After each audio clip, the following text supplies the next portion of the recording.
बिस्मिल्लाहिर्रहमानिर्रहीम। अस्सलाम वालेकुम। लाइव विद लुकमान शाह के साथ आपकी खिदमत में हाज़िर हूँ। नाजरीन, खैबर पख्तूनख्वा में बल्दियाती इंतखाबात का दूसरा मरहला सर पे आन पहुँचा है। 31 मार्च को पोलिंग होगी और देखना यह है कि JUI इस मरतबा भी कामयाबी हासिल करेगी या नून लीग और PTI में मुकाबला होगा। ख़ासकर हम हज़ारा डिवीज़न की बात करें, क्योंकि आज हमारे साथ हज़ारा के सीनियर साफ़ी और हज़ारा जर्नलिस्ट एसोसिएशन के सदर जनाब तैमूर जदून साहब मौजूद हैं। इनसे पूछते हैं कि हज़ारा में इस दफ़ा सियासी हलचल कैसी जा रही है। अस्सलाम वालेकुम तैमूर साहब। जी वास्सलाम जी। तैमूर साहब, ये बताएं कि जिस तरह JUI ने पहले मरहले में कामयाबी हासिल की, क्या हज़ारा में भी यही पोजीशन होगी या यहाँ पे नून लीग और PTI में मुकाबला आप देख रहे हैं? बिस्मिल्लाहिर्रहमानिर्रहीम। बहुत शुक्रिया लुकमान शाह साहब। मैं सबसे पहले आपका बड़ा शुक्रगुजार हूँ कि आपने मुझे मौका दिया। बेसिकली ज़रा मैं आपको इस दफ़ा बल्दियाती इलेक्शंस के हवाले से थोड़ा सा बता दूँ कि इस दफ़ा जो बल्दियाती इलेक्शन हो रहे हैं तो ये बड़े डिफरेंट है और बड़े मुनफरद किस्म के इलेक्शन हो रहे हैं। अच्छा। उसकी रीज़न ये है कि पहले होते थे जो बल्दियाती इलेक्शन यूनियन कौंसल लेवल पे होते थे, नाज़म होता था, नाज़म के साथ एक नायब नाज़म होता था और उसके नीचे जो जनरल काउंसलर, किसान काउंसलर होता था और उसके साथ जो पूरा एक पैनल होता था। अब इस दफ़ा बड़ा एक मुनफरद इन्होंने जो है वो इसका स्ट्रक्चर बनाया है। तो इस दफ़ा जो इलेक्शन हो रहे हैं वो बेसिकली नाज़म और नायब नाज़म नहीं हो रहे। इस दफ़ा इलेक्शन जो है वो बड़े मुनफरद किस्म के, इस तरह से आप उनको यू कैन सेट के इस दफ़ा डिस्ट्रिक्ट नाज़म नहीं है।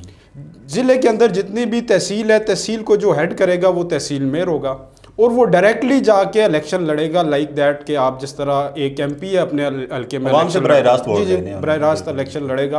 पहले ये होता था कि आप जनरल काउंसलर और जितने भी नायब नाज़म या नाज़म होते थे वो जनरल इलेक्शन की तरह वो इलेक्शन लड़ते थे और उसके बाद वो अपना वोट कास्ट करते थे तहसील नाज़म के लिए या डिस्ट्रिक्ट नाज़म के लिए।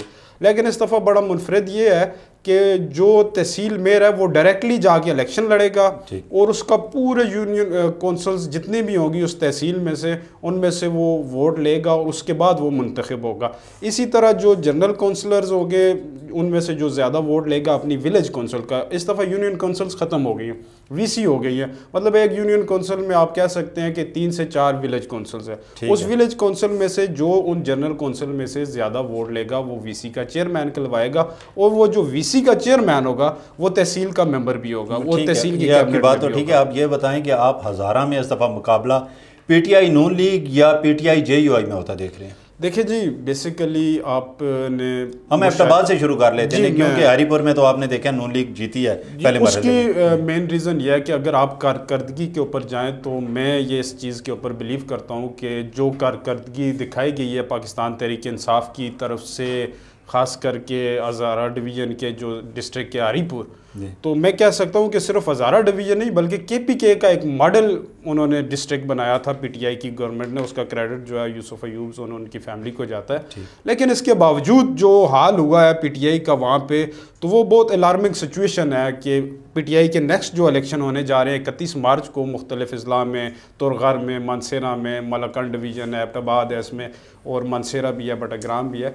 तो अगर आप इसका कंपैरिजन करें कि जिस तरीके से हरीपुर में अगर कारकर्दगी के ऊपर वोट नहीं दिया गया तो उसकी रीज़न क्या है, उसके मरकात क्या है, तो उसके मरकात तो बहुत सामने आ गए हैं कि सबसे पहला जो एक वहाँ पे फैक्टर जो उसको सामने रखा गया वो महंगाई था कि लोगों ने कारकर्दगी के ऊपर, परफॉर्मेंस के ऊपर वोट नहीं दी बल्कि उन्होंने महंगाई के ख़िलाफ़ वोट दिया।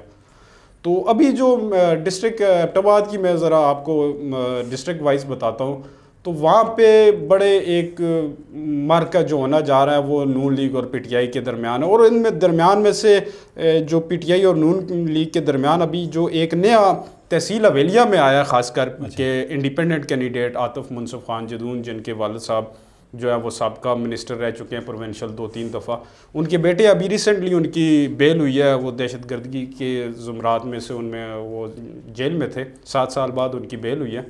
तो वो एक बड़ा एक उभरता हुआ एक नया चेहरा आ रहा है और वो बड़ा यंग है और लोग उसको बड़ा लाइक कर रहे हैं। देखते हैं क्या होता है। लेकिन जो मुकाबला अभी तक लग रहा है वो पाकिस्तान तहरीक इंसाफ और नून लीग के दरमियान हो रहा है हवेलिया तहसील में। इसी तरह जो एबटाबाद की तहसील है वहाँ पे साबिक़ गवर्नर, साबिक़ वज़ीर आला सरदार मेहताब अहमद ख़ान अब्बासी के फ़र्जंद है सरदार शमून यार ख़ान, और उनके बाद जो दूसरे पीटीआई के कैंडिडेट है जिनकी बैकअप है पाकिस्तान तहरीक इंसाफ के, अली खान जदून उनकी बैकअप कर रहे हैं, मैंने वहाँ से कलंदर खान लोधी मिनिस्टर है सूबाई वो बैक कर रहे हैं, इसी तरह स्पीकर प्रोविंशियल असम्बली है मुश्ताक गनी वो उनकी बैक कर रहे हैं। मतलब है कि बड़ा कांटेदार मुकाबला होने जा रहा है। इसी तरह दो और सर्कल है तहसील लोरा और तहसील उसकी तनावल में, वहाँ पे भी बड़ा कांटेदार मुकाबला होगा और वो भी पाकिस्तान तहरीक इंसाफ पीटीआई और नून लीग में पीछे जिस तरह जनरल इलेक्शन में मुकाबला था पीटीआई जीती थी, इस दफ़ा तो नून लीग का मेरा ख्याल है दोनों धड़ों में एहतियात भी हो गया। देखिए जी बिल्कुल इसमें कोई शक नहीं है कि नून लीग में एक बहुत बड़ी बाइफर्केशन हुई थी कि दो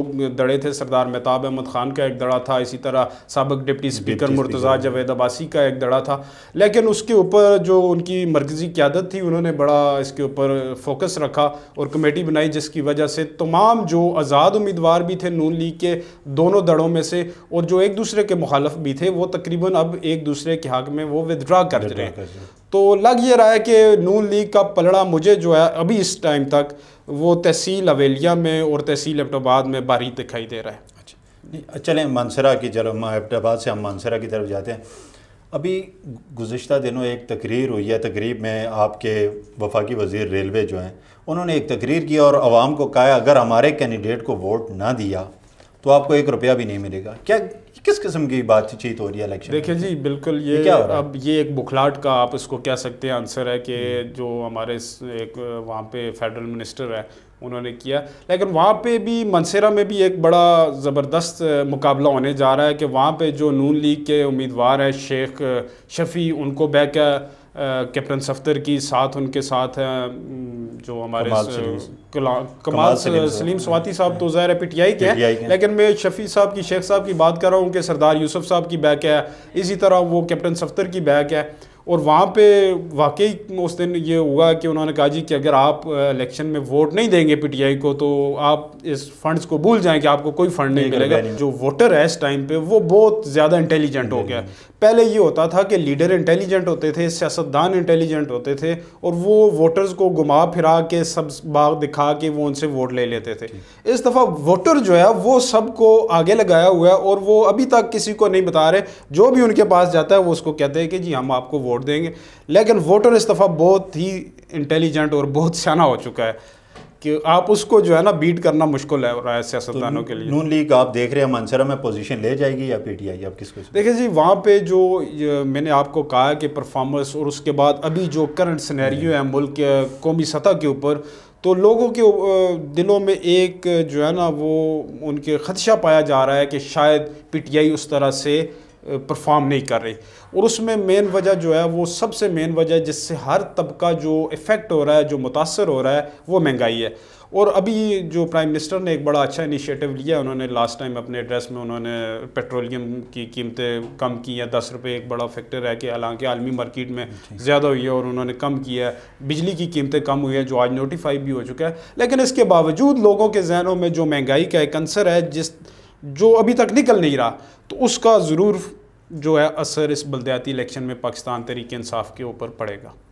तो आप क्या समझ रहे हैं? चले महंगाई तो एक तरफ होगी, दूसरा टिकटों की तकसीम में भी कुछ, क्योंकि आप पीटीआई के टिकट देखें मानसरा में तो जितने आपके सूबाई असम्बली के उम्मीदवार हैं उनके रिश्तेदारों को उनकी फैमिली में दिए गए, तो आम वर्कर कहाँ खड़ा है? देखिए जी बिल्कुल इसमें कोई शक नहीं है जी, मैं बरमला क्योंकि तब्दीली वाली जमात थी, आप तब्दीली वाली जमात ने भी टिकट्स जो हैं वो अपने फैमिली में, अपने दोस्तों में, अपने रिश्तेदारों में बांटे। इसी तरह नून लीग ने भी अपनी फैमिली में सरदार मेहताब अहमद खान अब्बासी साहब ने अपना टिकट अपने बेटे को दिया है और उनके हक में 10 उम्मीदवारों को विदड्रॉ करवा लिया। आप उन 10 का आप हक मार के अपने बेटे को दे रहे हैं, तो आप मतलब है। इसी तरह सरदार औरंगजेब नलोठा ने जो दिया है टिकट, हर बंदे ने टिकट जो है वो अपने करीबी रुफ़क़ा में बांटे है टिकट।